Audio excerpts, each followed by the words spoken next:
지난 한 주간은 전 세계적으로 몇몇 사고 소식이 들려온 안타까운 순간들이 있었습니다. 세계 4대 마라톤 대회로 꼽히는 117회 보스턴 마라톤에서 사제 폭탄 테러로 대규모 인명피해가 발생하여 전 세계에 충격을 주었습니다. 어제 범인으로 추정되는 형은 죽고 동생은 잡혔는데 총상을 너무 많이 입어서 수사가 어떻게 진행되고 있는지 모르겠습니다. 또 이란 남동부의 파키스탄 접경 지역에서 규모 7.8의 지진이 발생했습니다. 수십 명에서 수백 명의 사망자가 나올 것이라고 합니다. 거기다가 중국 소촨성에서 또 지진이 발생했습니다. 5년 전 2008년 소촨성 원천 대지진 때 기억하시죠? 8만 6천 명이 죽었습니다. 이번에는 소촨성 원천에서 200km 떨어진 야안이라는 곳인데 아마 많은 피해가 있을 것으로 짐작이 됩니다. 다 지진대가 같다고 합니다. 일본 도쿄 남쪽에도 6.2 강진이 있었고 금요일에 러시아 쿠릴 열도에서도 7.2의 강력한 지진이 일어났습니다. 조만간 같은 지진대에서 계속해서 대규모 지진이 발생할 것이라고 학자들이 추측하고 있습니다. 테러와 지진, 이러한 죽음의 참사 앞에서 우리는 부활의 주님을 바라봅니다. 오늘은 부활절 네 번째 주일입니다. 오늘 하나님께서 우리에게 주신 사도행전의 말씀에는 부활의 사건이 나타나고 있습니다. 이 사건이 일어난 시점이 중요합니다. 지금 초대교회는 핍박과 성장이라고 하는 교회 역사상 최초의 경험을 하고 있습니다. 아직도 예수님의 부활 소식이 사람들 속에 뜨겁게 전해지고 있고 또 사람들의 가슴 속에 부활의 소망과 감격이 살아있을 때입니다. 우리가 잘 아는 것처럼 사도행전은 누가가 기록을 했는데 이 누가가 예수님의 부활 성천 후에 초대교회의 예수님의 부활에 이어 부활의 생생한 역사가 교회 안에도 일어나고 있음을 이 누가복음과 또 사도행전에 걸쳐서 기록하고 있는 거죠. 오늘 주신 말씀의 앞뒤에 있는 내용도 의미가 있는 사건입니다. 중풍으로 8년째 누워있던 애니아라고 하는 사람이 베드로의 기도를 받고 일어난 이야기가 앞에 나오고 또 오늘 말씀 뒤에는 이탈리아 군대의 백부장인 고넬료의 회심과 구원 사건이 나타납니다. 예수 그리스도를 믿는 믿음 안에는 남자나 여자나 이방인의 구별이 없다는 겁니다. 병자나 죽은 자나 군인이나 누구나 할 것 없이 예수님 안에서는 회복되고 살아난다는 것을 가르쳐주고 있습니다. 그리고 이것은 삶의 부활, 인생의 재탄생, 주님의 부활과 연결되어 있다는 것을 누가는 우리에게 밝혀주고 있죠. 누가는 단순히 시간의 흐름에 따라 사도행전을 기록한 것이 아니고 예수님의 부활의 흔적을 따라 사도행전을 기록하고 있다, 이렇게 보여집니다. 그리고 성령님의 임재와 그 역사와 또 복음이 전파되어가는 이방 나라로 전해져가는 예수 그리스도의 복음의 역사를 기록하고 있는 거죠. 사도행전 1장 8절 오직 성령이 너희에게 임하시면 너희가 권능을 받고 예루살렘과 온 유대와 사마리아와 땅끝까지 이르러 내 증인이 되리라 하시니라. 이 말씀이 그 말씀대로 이루어져 가고 있는 것을 누가는 기록하고 있습니다.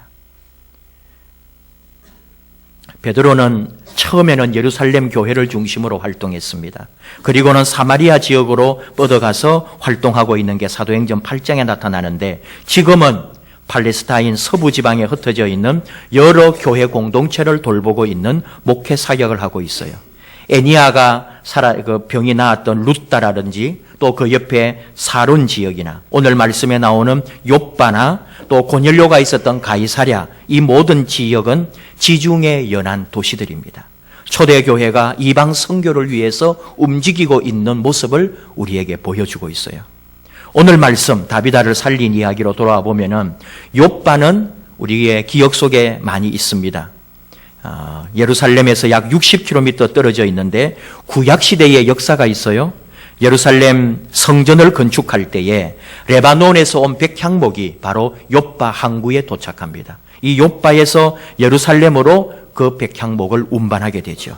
또 우리가 잘 아는 선지자 요나가 하나님의 명을 어기고 다시스로 도망갈 때에 배를 타고 도망갔던 그 항구가 바로 욥바 항구입니다.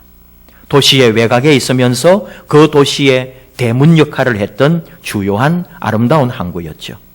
오늘 죽었다가 살아난 여인 다비다가 나오는데 이 다비다라고 하는 이름은 아람어입니다.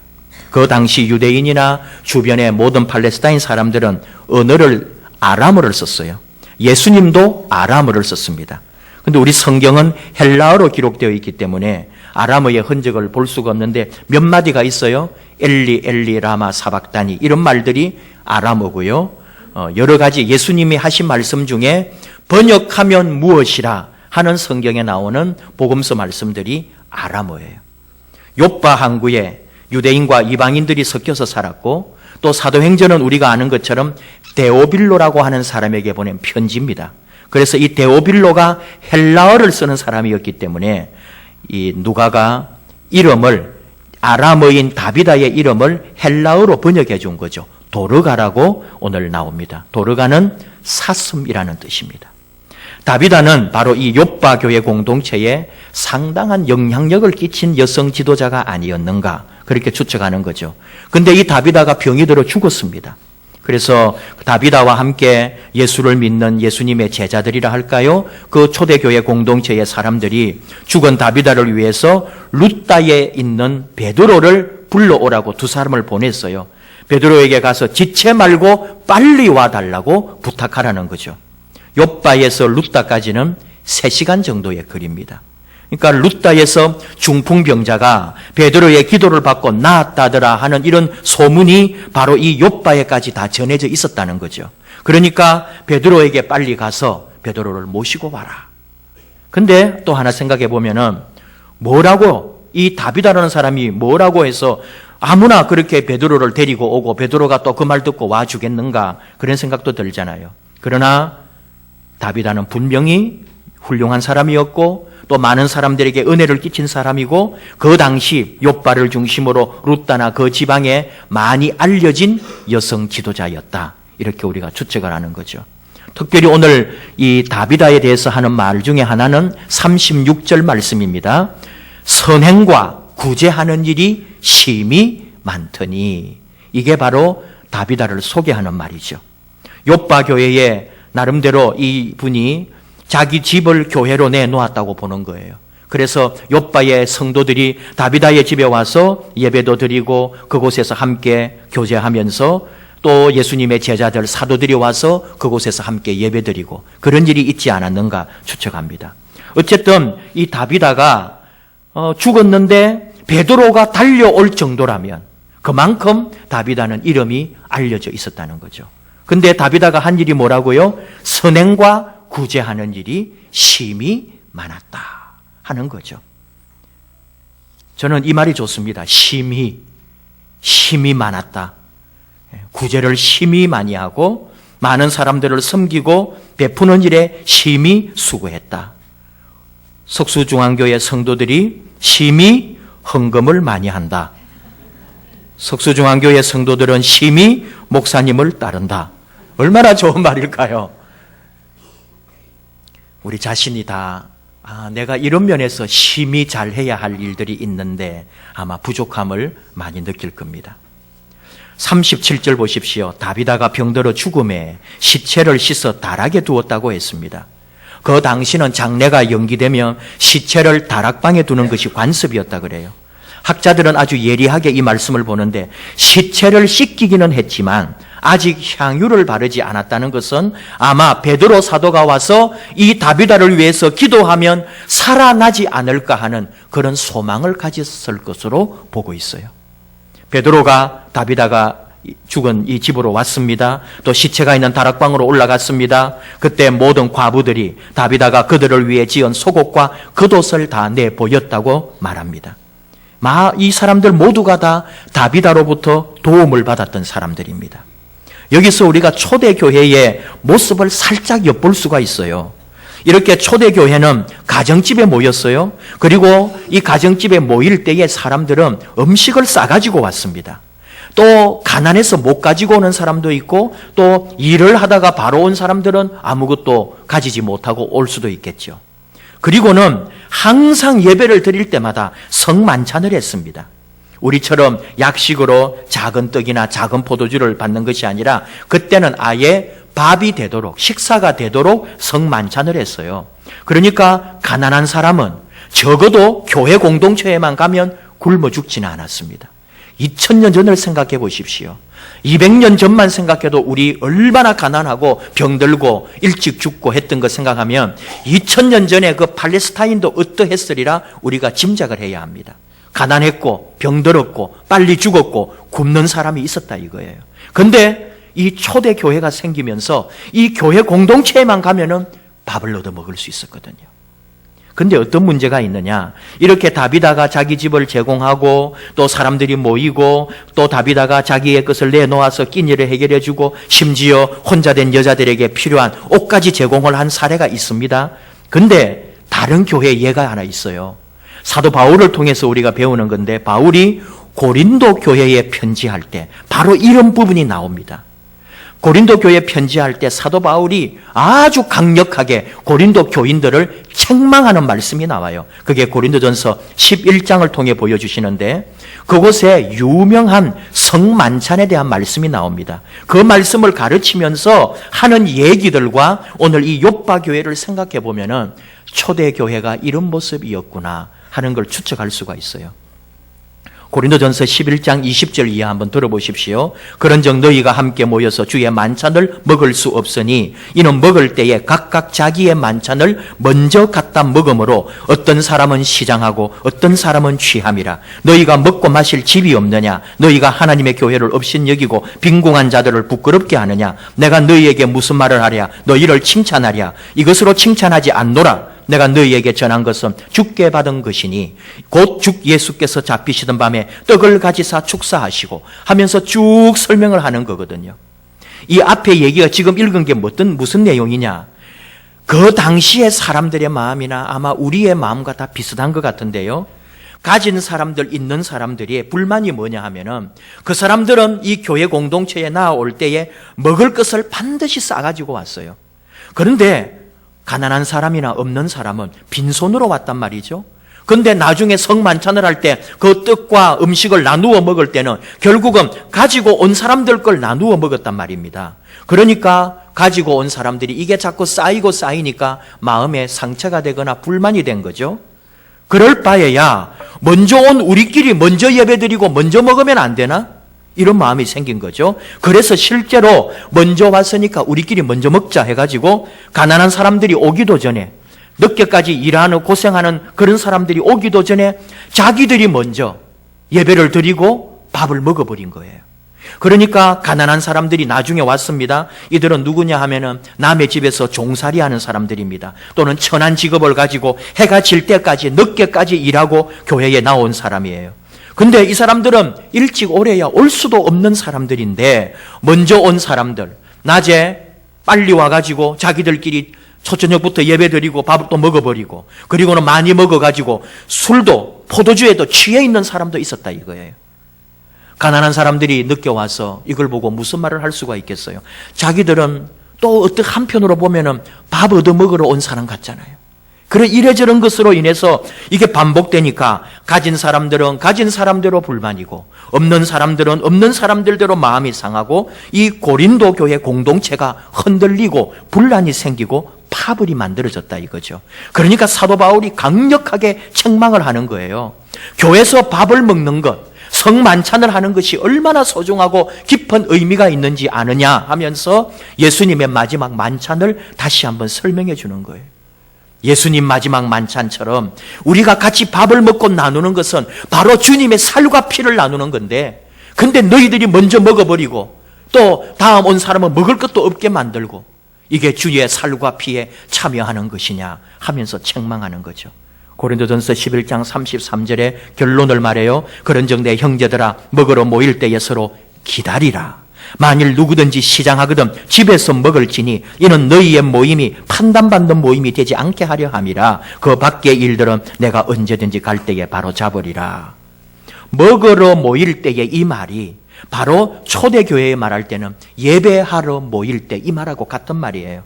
예배와 성만찬이 같이 있었거든요.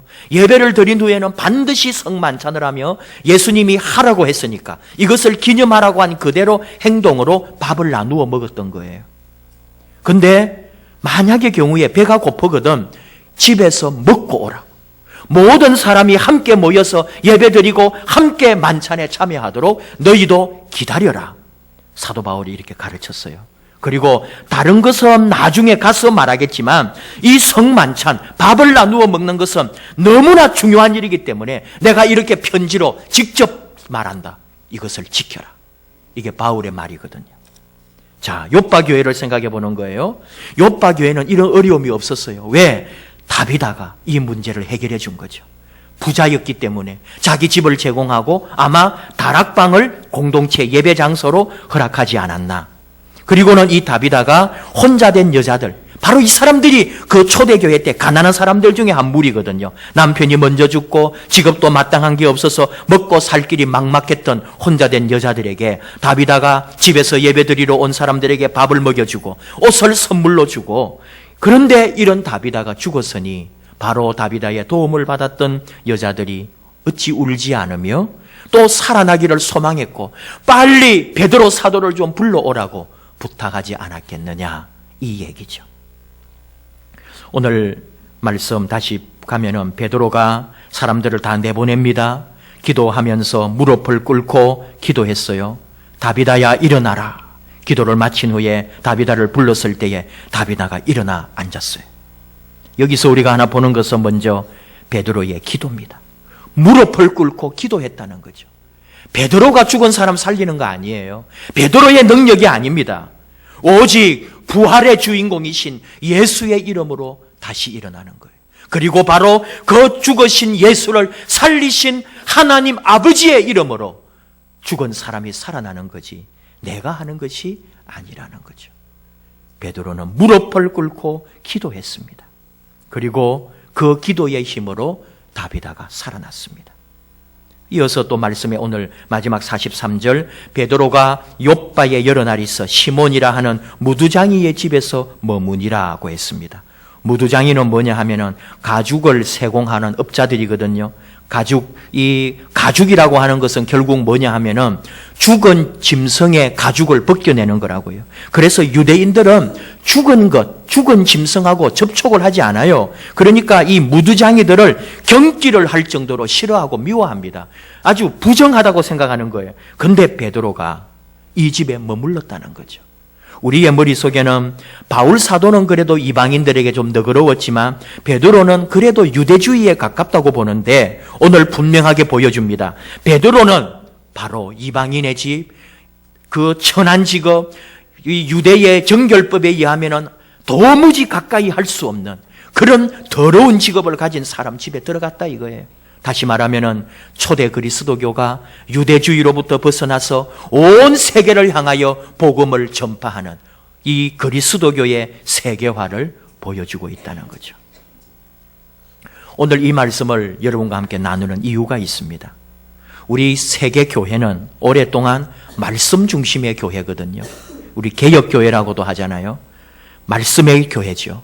물론 천주교도 마찬가지지만 이 말씀을 중심으로 해서 우리가 다 접하기 쉽도록 주일마다 주님의 구원과 주님의 은혜를 받아서 주일마다 의미를 부여했습니다. 그것이 바로 부활절도 되고 성령 강림절도 되고 주현절도 되고 강림절도 되고 대림절, 다 이것이 의미가 있죠. 그런데 주일뿐만 아니라 하루하루에도 의미가 있어요. 주님 수세일 후 첫날, 주님 수세일 후 둘째 날, 이런 식으로 매일매일 매주일 의미가 있다 이거예요. 이게 뭐예요? 교회력이라고 합니다. 우리 교회가 주님의 구원하심에 입각해서 만들어 놓은 달력이 교회력이라고 그래요. 우리는 이 교회는 교회력에 따라서 예배를 드리고 있는 거죠.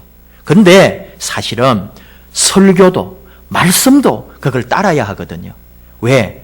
그래야 모든 교회가 일치거든요. 다양함 속의 일치. 전 세계 교회는 하나이기 때문에 그날 주일에 우리 모든 세계 교인들이 똑같은 말씀을 읽는 거예요. 근데 그 말씀이 뭐냐? 오늘 바로 부활절 네 번째 주일에 전 세계 교회가 읽는 신약의 말씀이 뭐냐? 바로 이 사도행전 9장 36절에서 43절의 말씀입니다. 그러니까 만약에 전 세계가 이것을 지켜준다면 오늘 전 세계의 그리스도인들은 이 말씀을 읽고 있는 거죠. 물론 교회에 따라서 이 구약의 말씀, 시편의 말씀, 신약의 말씀 세 개가 주어지거든요. 그건 이제 자기 교회에 따라서 어떤 목사님은 구약의 말씀으로 설교할 수도 있겠죠.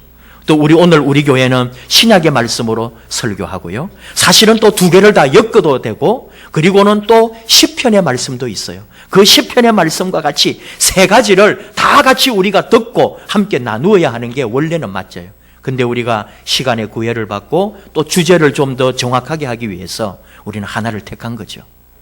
바로 지난 목요일에 그 세미나를 했습니다.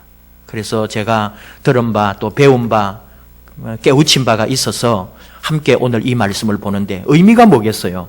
부활주일에 연결되어 있거든요.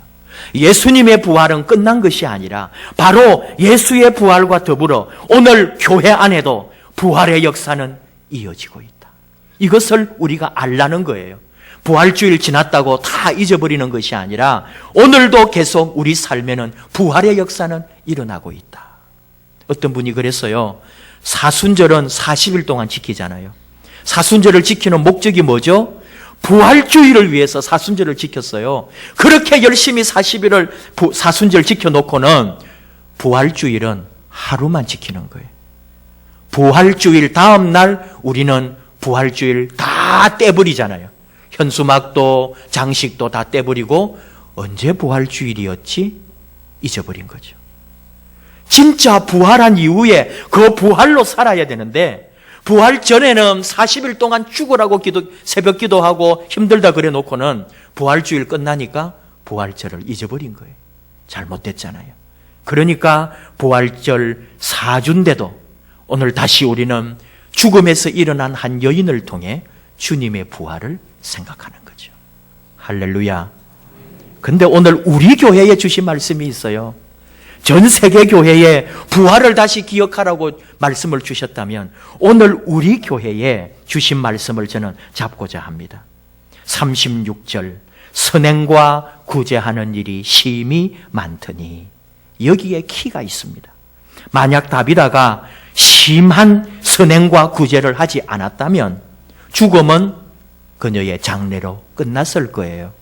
심히 선행과 구제를 했기 때문에 사람들이 베드로 사도를 불러왔고 그래서 다시 살았고 그래서 온 요파 사람이 알고 많은 사람이 주를 믿은 일이 벌어진 거죠. 죽은 사람이 살아나고 많은 사람이 주님을 믿고 구원받는 일의 시작이 어디에서부터냐? 선행과 구제로부터였다. 저는 이렇게 보았습니다.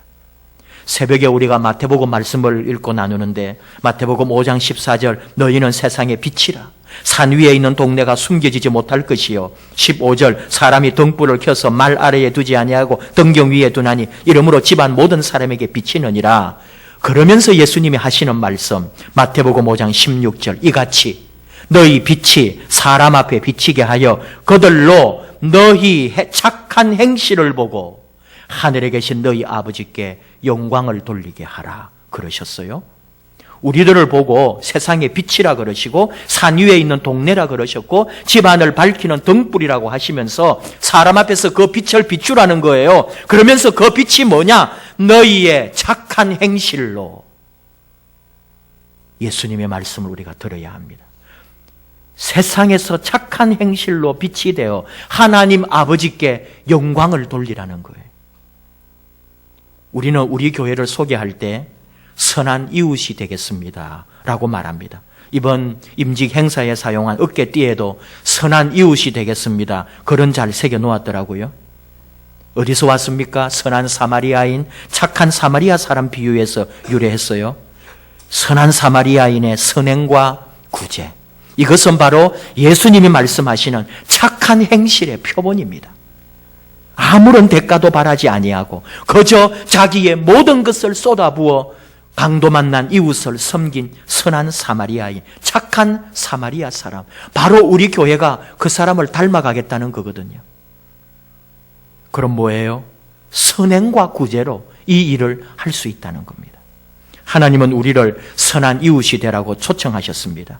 우리는 선한 이웃으로 살라고 초대받은 사람들입니다. 목적이 분명합니다. 선한 이웃이 되라는 거예요. 선한 이웃은 착한 행실로 본이 되어야 하며 이로 말미암아 하나님 아버지가 영광을 받는 거죠. 다비다가 살아난 거 중요해요. 근데 그 살아나서 있었던 일이 뭐냐? 42절, 온 욥바 사람이 알고 많은 사람이 주를 믿더라. 다비다가 살아나서 많은 사람이 주를 믿더라 하는 거예요. 이것이 핵심이죠. 누가복음 15장 7절, 내가 너희에게 이르노니 이와 같이 죄인 한 사람이 회개하면 하늘에서는 회개할 것 없는 의인 99으로 말미암아 기뻐하는 것보다 더하리라. 우리가 지난주에 본 말씀이에요. 한 사람의 영혼이 구원받는 것, 이렇게 소중한데 그 한 사람의 영혼이 돌아오고 구원받는 것이 어디에서 출발하느냐? 선행과 구제에서 출발한다는 것. 예수 믿는 일이 어디에서 시작됐느냐? 바로 다비다의 선행과 구제하는 일로 말미암아, 그래서 그녀가 부활할 수 있었고, 그래서 주 예수의 복음이 전해지고 예수의 소문이, 주의 은혜가 퍼져나갔다 이거죠. 영혼을 구하는 일, 선행과 구제로부터 시작된다는 것, 우리 교회가 기억하고 나아가야 될 길입니다. 전도를 외치기 전에 내 것을 더 내놓아야 하고 선행과 구제에 더 힘써야 한다는 것, 바로 이곳에 하나님의 구원의 역사, 영혼이 구원받는 역사가 있다는 것, 이 진리를 함께 붙잡아야 합니다. 선행과 구제, 선한 이웃이 되는 일, 우리 교회가 해야 될 일, 또는 잘못한 거 고쳐야 될 일 많이 있습니다. 여러분 함께 구제와 선행으로, 그리하여 한 영혼 한 영혼이 예수께로 돌아오는 아름다운 길을 만드는 저와 여러분 되기를 축복합니다. 기도하십시다.